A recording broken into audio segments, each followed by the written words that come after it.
Bienvenida, bienvenido a esta exploración. Hoy nos metemos de lleno en el Diario Oficial de El Salvador. Vamos a ver la edición del 16 de septiembre de 2025. Exacto. Siempre es como una ventana, ¿no? A ver qué está pasando con el gobierno, con las leyes. Sí, totalmente. Y hoy tenemos bastante material, ¿eh?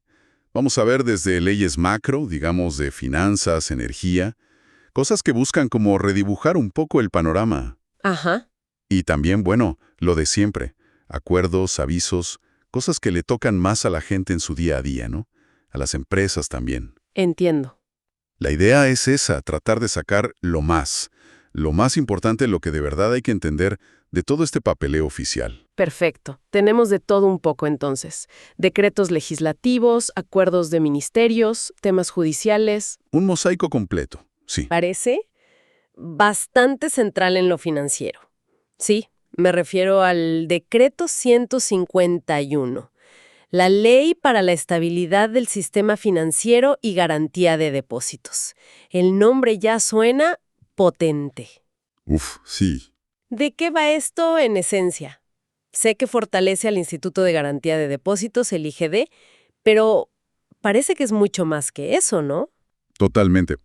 O sea, fundamentalmente lo que busca es tener un marco bien armado para prevenir y, bueno, si toca, manejar crisis financieras. Claro. Siempre pensando en proteger a la gente que tiene su plata en el banco, ¿no? A los depositantes. Ajá. Y para eso define cosas clave. Por ejemplo, ¿quién es un accionista relevante? Que es tener el 10% o más. ¿Quiénes son la alta gerencia? Ok. Designa a la Superintendencia del Sistema Financiero, la SSF, como la autoridad de resolución. Aclara que el instituto es el IGD Entiendo. e introduce ya formalmente los procesos de recuperación. Eso es cuando un banco empieza a mostrar problemas. Y el de resolución, que ya es cuando la cosa está más seria y hay que intervenir ordenadamente. O sea, la idea es tener el plan listo antes de que explote el problema, digamos. Exacto, anticiparse. Y para coordinar todo esto, se crea una figura nueva, el Comité de Estabilidad Financiera. Ah, mira. ¿Y quiénes se sientan a esa mesa? ¿Qué hacen exactamente? Veo que está el Banco Central, la Super, el IGD y Hacienda. Correcto. Y coordina el presidente del Banco Central. Entiendo. Este comité es como el vigía del sistema. Su trabajo es monitorear riesgos que puedan afectar a todo el sistema, no solo a un banco. Ajá. Coordina qué hacer si ven una amenaza grande. Define cómo se va a comunicar en esos momentos de tensión, que es clave. Claro, para no generar pánico. Exacto. Se tienen que reunir mínimo 4 veces al año. Y un detalle interesante, ¿eh? Para declarar oficialmente una crisis sistémica, tienen que estar presentes todos los jefes de estas instituciones, o sus suplentes legales. Wow. Todos. ¿Sí? Y si hace falta plata del Estado para manejarla, el ministro de Hacienda tiene que estar de acuerdo. O sea, su voto es indispensable. Ok, un seguro importante ahí. Es un mecanismo de alto nivel, ¿sí? Para decisiones súper críticas. Entiendo. Y en esa misma línea de prevenir, la ley también dice que el Banco Central puede dar créditos de liquidez a bancos o sociedades de ahorro que estén solventes, pero solo en casos muy puntuales, ¿verdad? Precisamente. Como que tengan problemas serios de liquidez o riesgo de contagio a otros, crisis de mercado, incluso desastres naturales, dice. Exacto. No es un cheque en blanco. Tiene sus condiciones muy claras. Y, hablando de prevención, otra pieza central son los famosos planes de recuperación. Ajá, ¿qué son? Pues cada banco, cada sociedad de ahorro y crédito, tiene que preparar y tener al día un manual detallado de cómo se levantaría por sí mismo si las cosas se ponen feas financieramente. Como un plan de contingencia interno. Exacto. Y la superintendencia, la SSF, revisa esos planes. Se asegura de que sean, bueno, realistas, ¿no? Que no sean puro papel. Entendido. Entonces, primero la entidad intenta salvarse sola con su plan. Pero si eso no funciona o no es posible, ahí entra la resolución. Ahí entra la resolución, sí. Y aquí la superintendencia también tiene preparados sus propios planes, los planes de resolución. Pero mencionaste algo interesante antes, que estos planes de la SSF, cuando los diseñan, no deben asumir que va a haber plata del Estado o ayuda del Banco Central. Justo. Ese es un punto clave. La idea es como buscar soluciones que no dependan del bolsillo público, al menos al principio. Exactamente. Es un cambio de enfoque importante, diría yo. La ley busca que la primera línea de defensa sean los recursos del propio banco y de sus accionistas. Claro. Por eso, establece causas muy claras para iniciar un proceso de recuperación. Eso está en el artículo 18.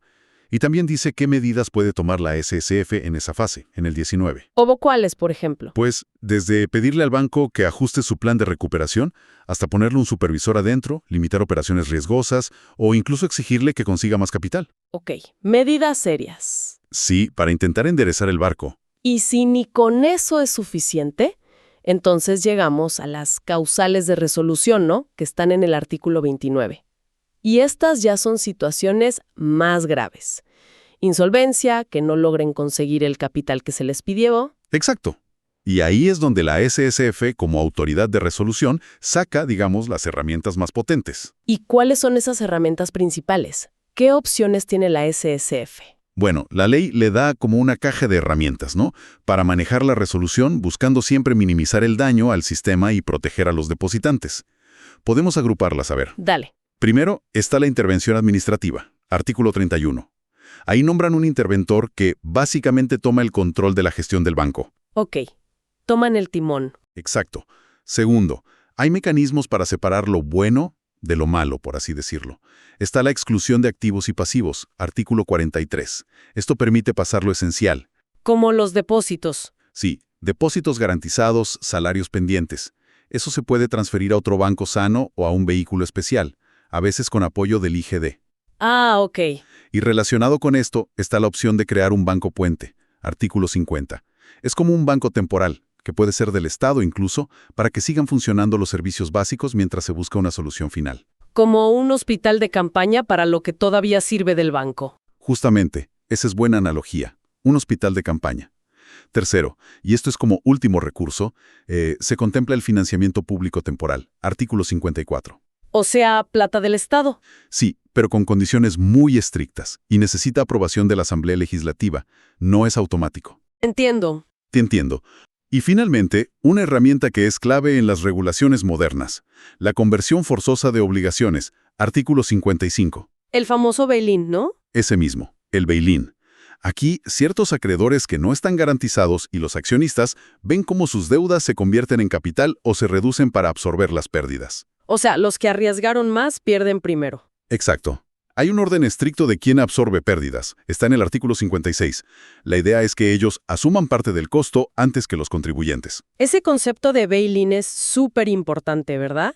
Marca una diferencia con los rescates donde al final paga el Estado. Totalmente. Es un cambio de filosofía. Y en medio de todo esto, el Instituto de Garantía de Depósitos, el IGD, sigue siendo como el escudo para el ahorrante común, ¿no? Se actualiza la cobertura, cómo se financia ahora. El IGD sigue siendo vital, ¿sí? Su regulación empieza en el artículo 67. La garantía se mantiene en $11,800 por depositante por banco. Eso dice el artículo 91. Ok. Y este monto se ajusta cada 2 años, para que no pierda valor con la inflación. Lo nuevo está más en cómo se financia. Ajá. Las primas que pagan los bancos miembros. Eso está en el artículo 96. Se pone una prima mínima anual, 0.15% sobre los depósitos totales. Pero, y esto es importante, A ver. el IGD va a poder cobrar primas más altas, hasta el 0.45%, a los bancos que consideren más riesgosos. Ah, una prima diferenciada por riesgo. Exacto. Y hay una transición de 3 años para llegar a esa nueva prima mínima del 0.15%. Lo dice el artículo 115. No es de golpe. Entendido. Y bueno, también se confirma que este nuevo IGD es el sucesor legal del que ya existía desde 1999. Eso por el artículo 111, para que no haya dudas legales. Queda clarísimo. Asegurar la estabilidad financiera es una prioridad evidente con esta ley. Bueno, cambiemos de sector ahora. Dejamos las finanzas y nos vamos a la energía, que también hay novedades importantes en el diario oficial. Sí, hay movimiento ahí también. Ve un decreto, el 403, que simplemente, patea para adelante la entrada en vigencia de la Ley de Energía Nuclear. La pospone hasta junio de 2026. Correcto. Esa es solo una prórroga. Pero el plato fuerte parece ser otro decreto, el 404, una nueva ley de energía geotérmica. Exacto. El Salvador tiene un potencial geotérmico interesante, ¿no? Y esta ley, el Decreto 404, busca ordenarlo y potenciarlo. Ajá. Regula todo el ciclo, desde buscar el recurso, explorarlo, hasta explotarlo. Y ojo, no solo para generar electricidad, Ah, no, ¿para qué más? también para usos directos del calor. Piensa en calefacción, procesos industriales, agricultura. Tiene varias aplicaciones. ¡Qué interesante! La ley define los conceptos, establece que las concesiones las da la Asamblea Legislativa por hasta 30 años y pone a la Dirección General de Energía, Hidrocarburos y Minas, la DGEM, como la entidad que manda y regula todo esto. ¿Y cómo funciona? ¿Cualquiera puede ir y buscar vapor bajo tierra? No tan así, G. Hay dos caminos principales. Una empresa puede pedir una autorización a la DGM para explorar un área específica. Artículo 17. Ok. Si tiene éxito, si encuentra un recurso viable, esa empresa tiene derecho preferente para pedir la concesión y explotarlo. Eso está en el 22 y el 30, literal B. Ajá, tiene prioridad. Exacto.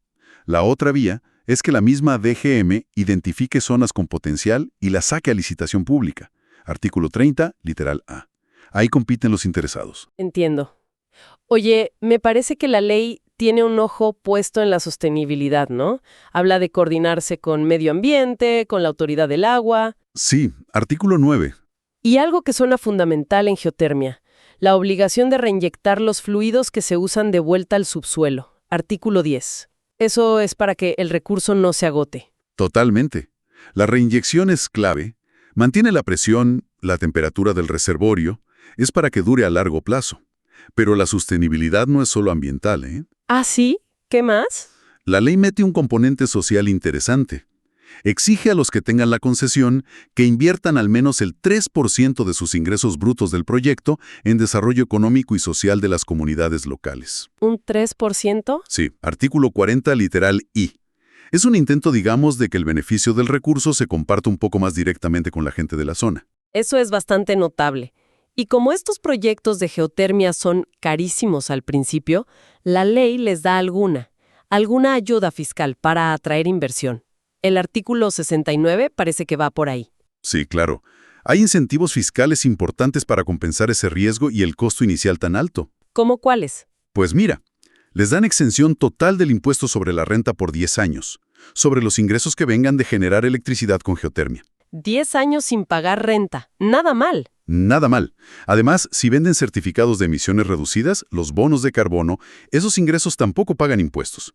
Y les permiten importar los equipos, materiales que necesiten para el proyecto sin pagar aranceles de importación. Suenan bastante atractivos esos beneficios, la verdad. Pero me imagino que también hay, varapalos si no cumplen las reglas, ¿no? Por supuesto. No todo es miel sobre hojuelas. La ley tiene su régimen de infracciones. Las clasifica en graves y muy graves. Artículos 73 y 74. ¿Por incumplir qué? Por incumplir la ley o las condiciones que les pusieron en la autorización o en la concesión.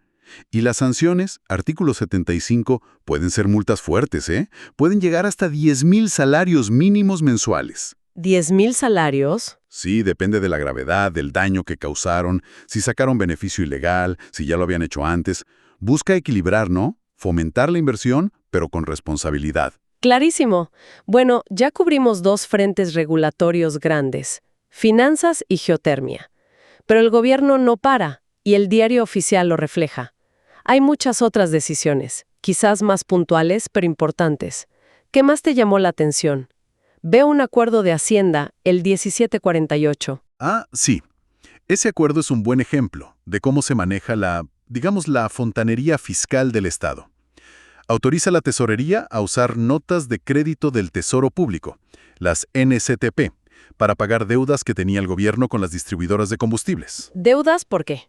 Venían de medidas anteriores que se tomaron para suavizar el golpe de los precios internacionales del petróleo, ¿te acuerdas? Ah, claro, los subsidios o estabilizaciones. Exacto. Entonces quedaron esos saldos pendientes, y este acuerdo formaliza cómo pagarlos, con esas NCTP que las empresas luego pueden usar para pagar sus propios impuestos. Es como cerrar una cuenta pendiente usando un instrumento fiscal. Entendido. Una cuestión administrativa, pero que mueve dinero. ¿Qué más encontramos por ahí? Veo cosas del Ministerio de Economía. Sí, varias cositas. Se crea un fondo especial por el Decreto 400 para financiar servicios tecnológicos que tengan que ver con transformación digital. Se va a alimentar cobrando por esos mismos servicios. Ajá. Luego, se renuevan beneficios fiscales para una cooperativa, Acodeso de RL, por el Acuerdo 515, y se aprueban tarifas nuevas para 7 rutas de buses específicas, Acuerdo 584. Eso siempre indica ajustes a cómo se mueve la gente. Cierto. Y una exoneración de impuestos para un carro que va a rifar una asociación, Lumen 2000, para juntar fondos. Decreto 399. Son ejemplos de la gestión del día a día, ¿no? Apoyos sectoriales, decisiones puntuales. Y en educación también vi movimiento, ¿verdad? Correcto. Hay 2 acuerdos, el 15-1093 y el 15-1244, que le dan validez acá a estudios de bachillerato hechos en Honduras. Los equiparan al bachillerato salvadoreño. Eso facilita que la gente estudie en un país u otro. Movilidad académica. Asistencia dental. Esto en el Instituto Especializado del Hospital El Salvador.